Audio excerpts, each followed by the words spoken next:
Real pleasure, really is a pleasure and honour to be chairing this panel. We've done, the last panel obviously as you listened to was more conceptual, setting the scene, thinking about potentially external military matters here, and Abby talking about the civilian elements which are crucial to the urban. This panel is more military-orientated, operations-orientated, and we have three outstanding individuals here who are going to talk us through this issue. I'm not going to give some massive bio. We don't need it in these terms of these people. And anyway, I've got the wrong glasses, so I can't see the damn thing. But anyway, Jack Watling, as we all know, is at RUSI. He just published with Nick Reynolds a super second account of his understanding, his recent work on Ukraine on literally yesterday, wasn't it? Yesterday was Monday. It was Monday. So Jack, if you come up here for 12 minutes, and then I'll listen with great interest to what you have to say. This is the last time I'll be up here today. So, so I've been asked to talk about contemporary urban operations and what that means if we are going to conduct multi-domain operations in an urban environment at the core level. John and I have agreed that I'm going to kind of engage on the offensive side of the question, and he's going to engage on the defensive side of the question. So hopefully we don't overlap too much. Now, the first thing I want to highlight is actually a point that Tony made in the first session, and that is the fact that urban operations is very rarely about a city. It is often about vital ground in an urban environment. That vital ground can be a building, right? In Stalingrad, it was the grain silo for a very long time. If we look at the Battle of Donetsk Airport, for example, it was one terminal building that was the decisive ground. And actually, when you look at urban operations, they very often come down to really, really small-sized forces, which is ironic because we always discuss the fact that urban operations take a lot of mass. If we look at the operations in Mosul, 90,000 troops involved in the offense against Mosul, perhaps as much as 8,000 defenders. And of that 90,000 troops, about 60,000 were involved in screening. There was only about 30,000 that really pushed into the city. And yet if you look at those 30,000 that pushed into the city, lots of them were essentially moving up and holding ground that had already been seized. The fighting edge for the siege of Mosul was led by company groups out of about 10,000 soldiers who rotated. They weren't in the city the whole time. And very often, it was platoon-sized engagements. Now, that might sound like, well, we were fighting a non-state actor, so maybe that's why those contacts were so small. Actually, if you look at the Battle of Donetsk Airport, held for 242 days, it was about 55 soldiers defending that terminal. They weren't the same 55 soldiers. They were rotated every few days, both because of the rate of attrition and injury more than death, but also you just couldn't practically get more people in that space. So what I'm really going to talk about today is the fact that battlefield geometry in the urban space does two things. The first is it massively constrains your ability to maneuver, because the frontage that you can actually practically bring to bear against an enemy means that you might have dozens of soldiers who can actively participate in a firefight rather than companies or battalions. And actually, it's very, very difficult to build any sort of tempo in an urban environment, even if there are very small numbers of troops actually in contact. Why? Because of the lack of situational awareness. The fact that your frontage collapses so much when you're in that urban canyon, when you're moving through that urban space, means that you don't know whether the next street is safe or not. And because of the short ranges involved, if you get that judgment wrong, the probability is you will die. And so the Iraqi security forces maybe took upwards of 8,000 dead to retake Mosul. It was a really attritional fight. And we're seeing that now in Severodonetsk, where company groups are being attrited from maybe 80 troops down to 20 in the matter of a week because of persistent attrition through artillery strikes and through high-caliber firepower, often going through buildings and catching people when they're unaware. But what that means is your tempo is slow, and it's really, really hard to bring to bear the combined arms advantages that would normally allow you to break through what might be quite a small force. Where that becomes, I think, relevant to this audience and to the question of multi-domain operations is that if you are to achieve any level of tempo, you need advantages which you can't necessarily generate beyond that small footprint of troops on the ground. You have to have a large force for the occupation and for the clearance and holding, but the troops in contact are going to be small. So the question becomes, how do you give them advantage? And that's where the flanks on the other domains really matter. A second point I just want to highlight is this question of tempo and what that means in terms of operational versus tactical success. We have observed in conflict after conflict that when urban warfare slows down, which it invariably does over those key positions, what inevitably happens is that the terrain starts to degrade. It's destroyed fairly systematically. And that doesn't actually matter whether it's the Russians destroying an area with heavy artillery in a very indiscriminate way, or NATO destroying every house, house by house, with precision strikes. The fact that it's slow tempo, that the opposition forces can move from building to building and you follow them round with those strikes, means that the terrain is destroyed. The problem, of course, is that our operational success is often determined by the political victory of liberating or seizing an actual city, which means that it has to have a population system and be functioning. There's also the question of whether you can exploit the infrastructure and the logistics hubs that cities are built around, the ports, for example. If you've destroyed them, then you haven't actually achieved your objective. And so being able to take urban ground quickly is critical. Now, where does that bring the Corps in? I think there are a few things that you can do to enable that tactical success that we've seen multiple times in recent conflicts. The first is planning and detailed understanding of the environment that somebody's going to walk through. Urban environments are very complicated. There is the subterranean infrastructure, the critical national infrastructure that flows throughout cities. There are the multiple stories, the structural elements of the buildings, things that your troops can't see, and that a battalion planning staff definitely doesn't have the horsepower to go through line by line and in detail. In addition, when we look at digital tools, for example, to take ISR footage and turn that into 3D models of environments that would allow you to update your situational awareness of where you can be seen from when you step around that corner, that has real tactical value, that information, but there's no way at the tactical level that that level of processing can be done. And so higher echelon headquarters that are further from the FLOT, Corps headquarters with that horsepower that can have that digital enablement, are able to provide the critical planning tools to give troops the situational awareness they need. Another example might be the employment of multi-domain effects in terms of EMS activity. You can't just blanket jam really in a city. The buildings don't allow for it. It has to be very localized. And a lot of the effectors that you're going to employ will need to be held at higher echelon because they're valuable and they're scarce. But where you apply them might provide that critical advantage. If you are able to jam the communications of a unit that through your modeling you know can see one of your other units when it moves between two positions, then the units around it might not be able to work out that you have moved. And in doing so, you might set up an ambush, or you might be able to outflank them because they can't respond in time. Now again, the tactical commander on the ground that is trying to navigate multiple stories, threats from a number of vectors simultaneously, is not going to be able to work out whether or not they need that support and where to apply it. That is going to be the duty of higher echelons. And so taking a multi-domain approach is actually really critical to enabling tactical advantage. But that has some quite significant implications for our culture, leadership, command, and how that operates. I was on an exercise a few weeks ago where I saw a brigade commander suddenly realized through their battle space management that a call sign had split. So 6 troops had become 2 groups of 3. And immediately started asking RFIs about what they were doing and why. And it clogged the whole communication system with battalion commanders, company commanders, trying to work out what this split call sign was doing. The reason that brigade commander was doing that was because they could see it. And they're used to affecting what they can see. But that's completely non-workable. If we have a situation in which higher echelons, the core level, which is where a lot of cyber effects are probably going to plug in the land domain, it's not going to be lower than that in terms of planning cyber operations and briefing.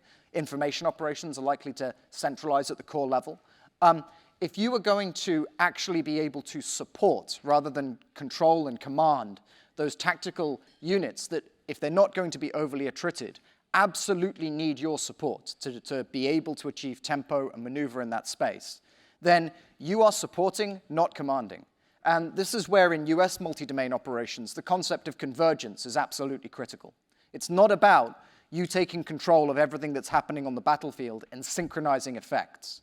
Because actually, when it comes to enabling in a multi-domain way, those tactical firefights that determine whether you get a block forward or not, or just take more casualties, you need to converge, which means you need to understand the needs of your troops and use the assets under your command to effectively enable them to succeed.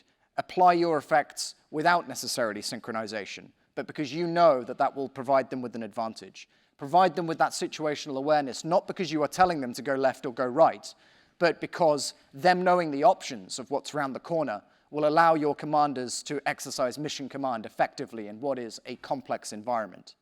And so I think this really changes both our communications architectures, but also how we think about echelons. In Mariupol, the Russians originally pushed in a full army, a combined arms army, into Mariupol. And they took massive casualties using a conventional force structure. When they started to make progress, they transitioned to something they had learned in Chechnya and practiced again in Syria, but not implemented with the 8th Army in Mariupol, which was the use of 20-man storm groups, roughly, with combined arms enablement and with support from higher echelons. And all of a sudden, they started to unpick the Ukrainian positions piece by piece. Now, the skill of their operators was limited, and they didn't make a very clean job of it. But that's what it took to unpick the tactical fight. And so appreciating that when we're talking about urban operations, this is, again, a point that Tony made very elegantly on the offense. You are dealing with sub-tactical, small group fights that cumulatively, if you can just provide enough advantage, will allow you to win that ground. The final thing I want to highlight is that cities are massive interconnected spaces, but they are also disconnected spaces. There are sight lines that mean that you are very vulnerable moving between certain parts of a city. There are key pieces of infrastructure that may be politically important for your enemy, and they might have invested in the defense of that area, but actually, as far as your objectives are concerned, are not important. And if you can isolate or set up a siege scenario for enemy forces in an area that you don't care about, because you have shaped the wider environment to mean that they have made a bet on where they defend and can't reposition, you might not actually have to fight a pretty significant part of the force. Which means that a critical question on the offense for urban operations is not necessarily, how do I take the city? It's instead, how do I secure the bits of the city that matter to me? And that also gets to that point about protecting civilians, because if you can be much more focused about where you want to isolate, where you need to storm, and where you can essentially ignore in an urban environment, then you may not have to conduct military operations in portions of the city where a large number of civilians are concentrated, which means we need to be much more disciplined about not just chasing the enemy, but thinking about, and this comes to the core level, how on the approach to the urban environment, when you're winning that sensor dominance, when you are clearing the lines of communication to get access into the urban environment and doing the break-in, how are you shaping the enemy's perception of your objectives in the urban environment and where they think the vital ground lies? This comes to that point about deception that General Kev made. If you are able to convince the enemy that your vital ground in the urban environment is somewhere different, say on the wrong side of the river, and then you collapse the bridges, then you may well take a large portion of the enemy force out of the fight simply because of the challenges it imposes on repositioning within the urban environment. You can close down those sight lines using higher echelon assets and some of those holding forces. And so that shaping and enablement to produce the tactical fights where you apply those multi-domain effects where it matters operationally, rather than just being sucked into reinforcing difficult-to-defend locations where the enemy is essentially setting up the conditions, is a critical component of both the planning function within higher echelons, but also how you apply the effects that are directly under your command in support of your subordinate units. So I've thrown out a whole load of ideas there, but I am now out of time. And so we'll transition from talking about the offense to handing over to John to talk about the defense. Thank you very much. Thanks, Jack. Yeah, thanks, Jack. Very good effort and well timed, etc., etc. So let me introduce the next speaker. Look, are we allowed to be Teutonic about appellations here? I would like to be Teutonic. So it's Professor Colonel John Spencer. Now, I've known John for about a decade. He was I think, pretty much my only reader of The Combat Soldier. So I thank you for that. John is the chair of Urban War Studies at the Modern Warfare Institute. Has just produced a couple of excellent books, which are in my inbox. Connected Soldier, which came out literally last week, and Urban Warfare with his colleague Liam Collins. I commend them to you. I commend this talk to you, which will be very insightful. Thanks. Thanks, Tony. Yeah, cheers. Well, it's such an honor to be here and to be a part of this conversation that I think is critical. I've been coming to urban warfare conferences for over a decade, and anytime I usually see Tony and others like Sahar in the room. I want to start with a couple quotes. One is John Boyd, you may have read him, said, "Fight the enemy, not the terrain." Another quote was General Mark Milley, who said, as the Chief of Staff of our Army, said that we must train, man, and equip for urban terrain, and that is a different construct that we have right now. Now, as the Joint Chief, he was at the West Point graduation recently, he said, "I can tell you with strong confidence that you will fight in urban terrain, not rural." Now, I'm an urban warfare guy, and I know the definitions of urban warfare. This is about multi-domain operations, which is interesting because I think it's more John Boyd than Mark Milley. It's about attacking. It is environment agnostic, in my opinion, because of what I've read so far. It talks about the penetration phase. Depending on what army you are, it talks about a penetration division. It talks about disintegration. It is literally about getting access into terrain. And NATO is a defensive alliance that doesn't talk that much about defense. Now, I know that's not true, and multiple countries have a defense strategy that includes strategies to do that, but multi-domain operations, in my opinion, is leaving out the defense. Now, I'll give a couple of examples of contemporary examples, but I want to highlight, again, I'm not the MDO guy, I'm kind of the urban warfare guy. And usually, so my quote for you is, when I ask military people about urban operations, they think about clearing buildings. Despite the fact that urban operations, according to all of our definitions, means a couple things. It means physical terrain. It means buildings. It means people and populations, although most training events I go to, there's just no people there, so we have to simulate them. It also means infrastructure, because the infrastructure supports the people that are there. Then depending on whose definition you use, it has information operations as a definition of urban terrain. So urban terrain is not just buildings, but as we get to this higher level conversations, we really apply fighting concepts that are environment agnostic. I need you all to be prepared to fight in these environments without that. Now, information operations is the one that is kind of a separate definition. The example I like to use, and be very careful of the examples you use to justify and hang your concepts on, is First Battle of Fallujah in 2004 versus Second Battle of Fallujah. Of course, there's lots of differences.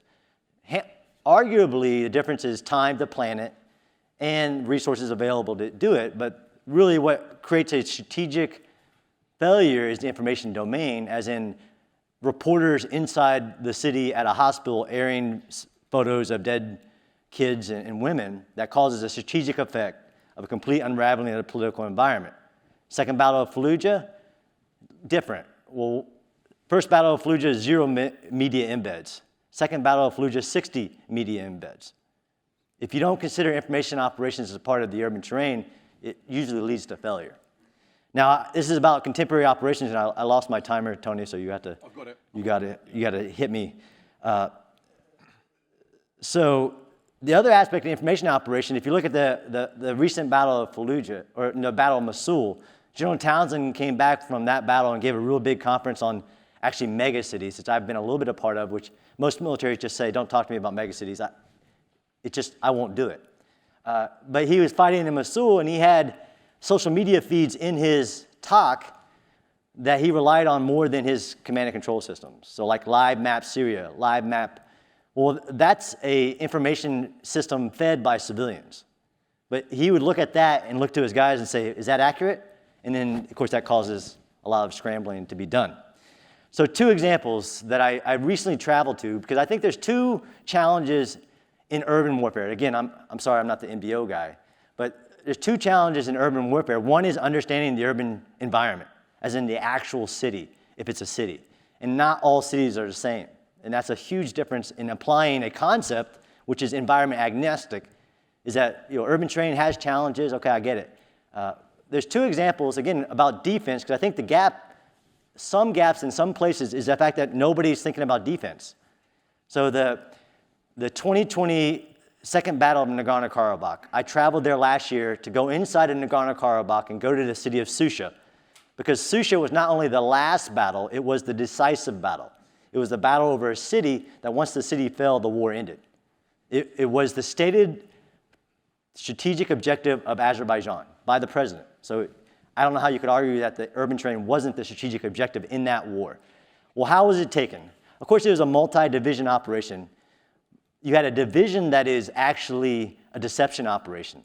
So the defenders of over 2,000 people, they actually removed all the civilians, so I don't know if it was even urban warfare because there's no people.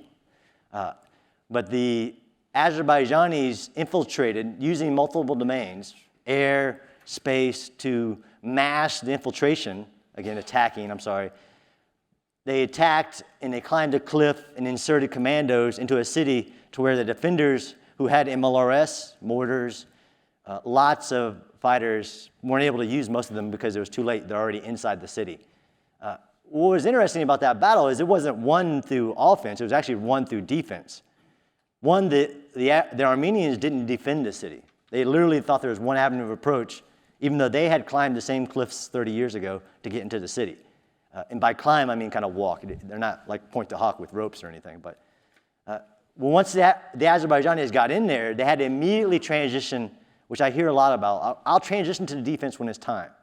Well, they had to transition to the defense, and they had to defend against a heavy mechanized assault in the fog who had taken out all their air assets, so the TB2s and the Haraps that we'd all heard about in the war. But it was actually those soldiers' ability to defend, to counterattack, that led to the actual winning of that war. Other example, of course, is Ukraine. So I just got back from Kyiv, trying to walk the ground and understand how Kyiv was defended, from how it was command and control and how the actual fight unfolded. And I understood it from, like we all have, or some of us have, watching social media and things like that, and trying to take apart the different battles of Hostomel and Irpin and all these things that we had heard about. But again, if I say the challenge is understanding the urban environment, some of that I don't think you can get unless you have tacit knowledge of the urban terrain, as in you're from that area. And one of the interesting aspects I also learned about Nagorno-Karabakh that I didn't know is that the Azerbaijanis hadn't been in there in 30 years. There's nobody left who understood that terrain. They actually took guides with them who understood that terrain and understood that city, and they were part of their special forces were guides who had lived there a long time ago. So I had to go walk the ground of Kyiv to understand how they defended the city. One, I think if I understand multi-domain operations, there are some things that if I understand it right, it's about this kill contract that the Corps will take out air defense systems, the Corps will take out these things so that the penetration division and the penetration element can get inside of the anti-area denial and all of that. Well, in the Battle of Kyiv, there was nothing in position. They weren't, because of a political decision, the people defending the city, one brigade, wasn't in position. They were told not to be. So I don't know what the Corps is going to shoot at. Of course, that's the other aspect of penetrate, maneuver, fires.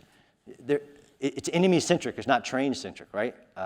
So that was interesting that nothing was in position. Then the aspect of the obstacle belts, right? So we usually view civilians, and we'll take them out of our thinking about urban terrain because they're civilians that must be protected, and you must consider the impact on civilians. Well, on the day of the invasion, the president instituted martial law that said no adult male could leave the country. So he immediately told the civilians, you can't go anywhere. Of course, there was a massive civilian evacuations going, but he also turned his civilians into fighters and actually told them to go out and resist. Literally over the radios, go out and resist, make Molotov cocktails. So the interesting aspect of my job is that I'm kind of a little bit of a rogue, independent, I'm just a civilian. So as I saw that happen on February 24th, I put out a couple of tweets, again, using the information domain, if I was in a city, based on, as a regular civilian, no affiliation to any government, of course, this is what I would do. I would go out and park dump trucks into the street. I would, set up ambushes. I would get into protected buildings, all of this. Well, that tweet went viral. It got 20 million views. It even surprises me.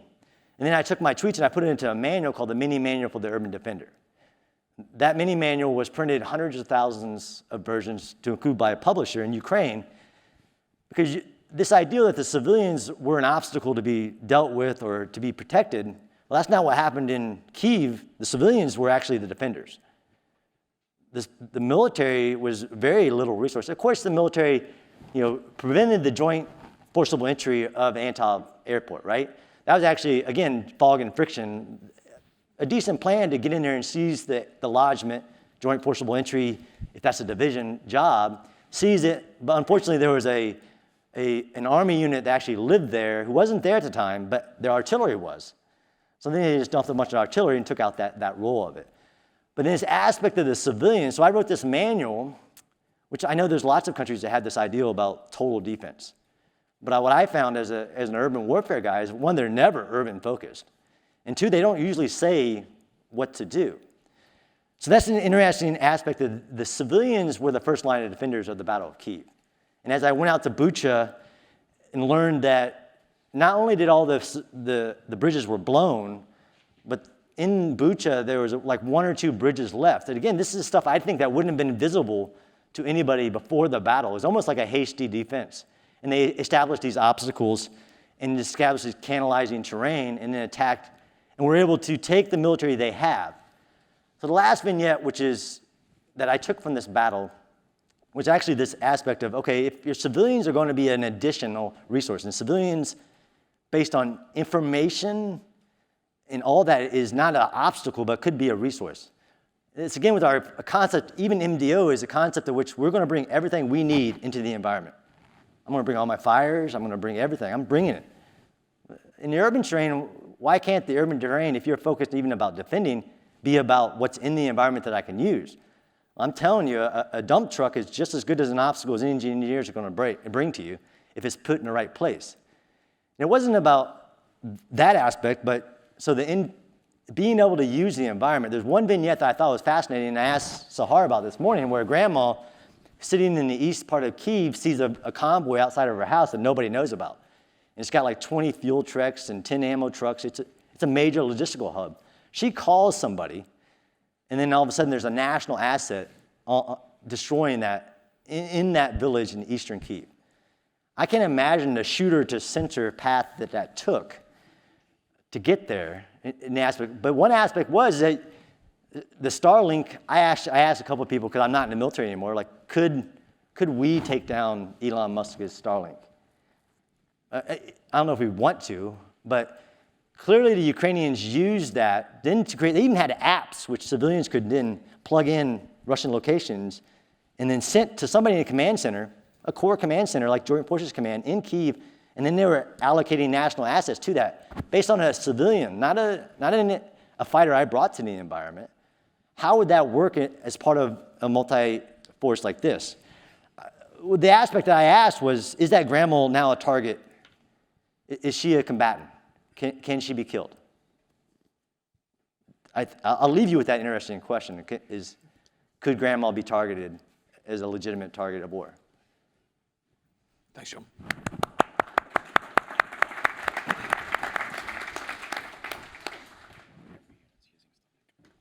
Thanks very much, John. Well, last week, as I was going to talk at, Jack was organising the conference, I was going to talk at RUSI, and I got a lovely little bit of trolling from an excellent female army officer who's become a friend of mine over the last year, and she said, "Oh, are you going to talk about tanks?" Because I've banged on about the importance of tanks in urban warfare for about the last 3 years. And their vulnerability to me does not indicate their obsolescence, just as the siege tower of ancient and medieval warfare, which is also incredibly vulnerable, did not dictate its obsolescence. So I'm absolutely delighted and honoured to be able to present Brigadier Thomas Feltey, who's the Chief of Armour at the US Army Armour School. Brigadier General, here you go.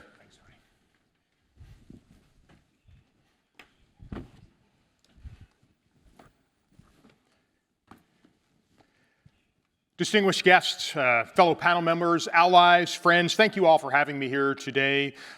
It's great to be back in the UK, especially with friends here in the ARC. I think if you see my bio, I'm an ARC alumnus. I served as the DECOS G35 both in Mönchengladbach and also here in Innsworth. And it's also just a welcome kind of break from the oppressive heat in Georgia. So it's nice, and the weather's been lovely. And ARC, I mean, you couldn't have picked a more lovely location. So thank you all for bringing us. Thank you for bringing us together here. And it's interesting, as John alludes to, he's not the MDO guy. Well, I'm kind of more of the MDO guy, and I'm not quite the urban guy.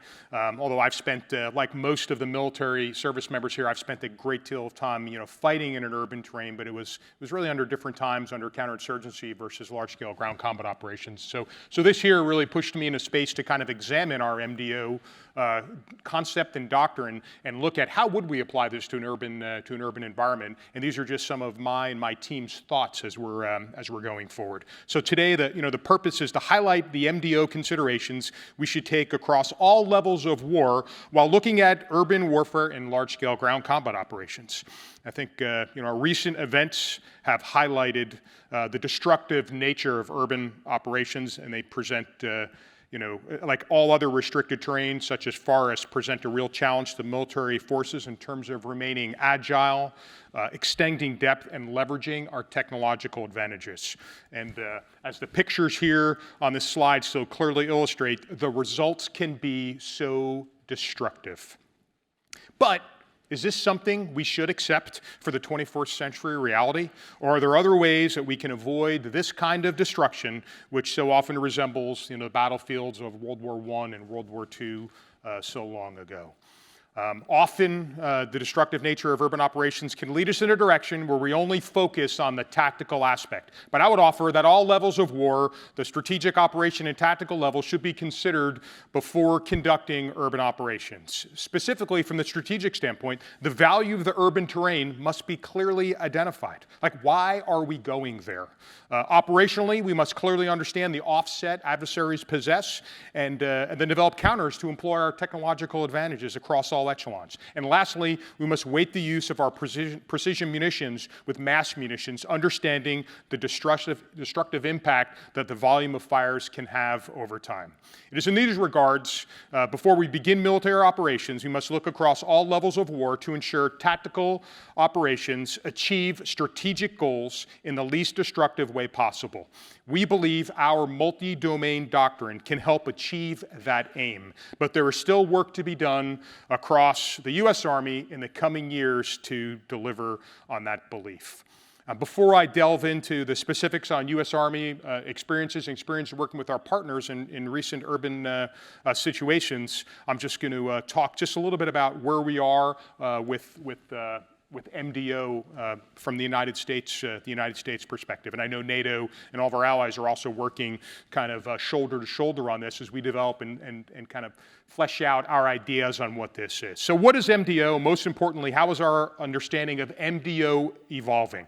Much like the process implemented by General Starry, an American general who invented the concept of air-land battle in the 1980s, after the active defense strategy, the U.S. Army is in a process of studying the MDO concept and to translate that into a workable doctrine. And we recognize that our Army will not possess the full capabilities by 2030 to conduct MDO as we see it, but it's necessary now that we begin a framework to achieve these efforts. And as John or Jack actually alluded to, what is, MDO, remember the idea, we talk about it being offensive, defensive. Air-land battle was defensive in nature, yet we were able to take air-land battle and so effectively, conduct offensive operations as well. And I think the same goes for our, for MDO. It's in a sense where we start off in the competition phase, and then we would transition. Really, MDO gives us the capability to conduct a counterattack to penetrate an enemy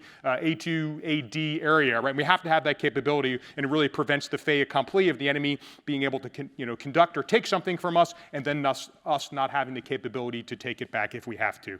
And so, again, it's just important in terms of context. Now, specifically, there are three components from our original concept that have carried forward to our current doctrine. And they are the calibrated force posture, and you can see that with our forces as we have them postured all over the globe. And then we have the MDO-capable organizations. And we got John Byram in the audience, and he represents the MDTF, and that is one of our MDO organizations or formations that we need. And the last is this idea of convergence. And I offer that convergence, we all have to come together on what convergence means, but that really is, as we say in America, the secret sauce in terms of really enabling MDO. So doctrinally, our updated FM 3.0 operations lists 4 tenets. Now, our new FM 3.0 is in draft. It's in final draft. We expect it to be coming out relatively soon. I think it's up with our very senior leaders now for approval. Now, these tenets are important, and I'm going to use these to frame out three case studies as we move forward. The first is agility. I don't know if I have those up there. Yep. Well, not quite yet. So first is agility, the ability to move forces and adjust their dispositions and activities more rapidly than the enemy. The second is endurance, and that's the ability to persevere over time and throughout the depth of an operational environment. And then we have depth, the extension of operations in time, space, and purpose to achieve definitive results. Operational reach is a key component. And then the last is convergence. And convergence, as stated in our current draft of 3.0, is convergence is an outcome created by the concerted employment of capabilities from multiple domains and echelons against combinations of decisive points or areas. This requires integration and synchronization. There's a great degree of integration and synchronization across all the levels of war. Now, there's another definition in our concept that I'll pull it out that I think is also worthy of just considering in the concept that talks about this idea of convergence of widely distributed strategic, operational, and tactical assets to enable ground maneuver in the decisive space. So the convergence, the idea of convergence is to enable ground maneuver in the decisive space. And as stated before, these tenets must be linked across all echelons, spanning all levels of war to be truly effective. And if we're going to truly enable ground maneuver through the urban environment, then all 4 of these ideas must be clearly understood and adequately defined across our first echelon, or doctrine at echelon. Finally, we must consider MDO kind of as an environment. The idea acknowledges that our forces will be under constant observation, that initial contact is going to come from sensors, and then the physical, informational, and human dimensions are more interconnected than ever before, creating a complex system of systems, especially in the urban terrain. It's given these updates and ideas and how do our past experiences in Iraq inform the future, particularly in urban areas.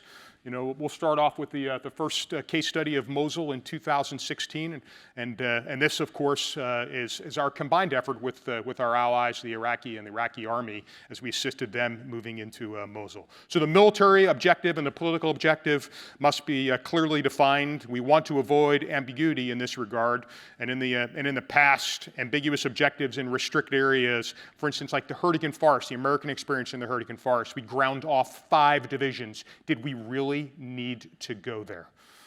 And so again, we really want to make that decision. Do we have to go there? But in this case, in Mosul, the military objective was very clear, and the political objective was clear. It was to unseat the ISIS caliphate.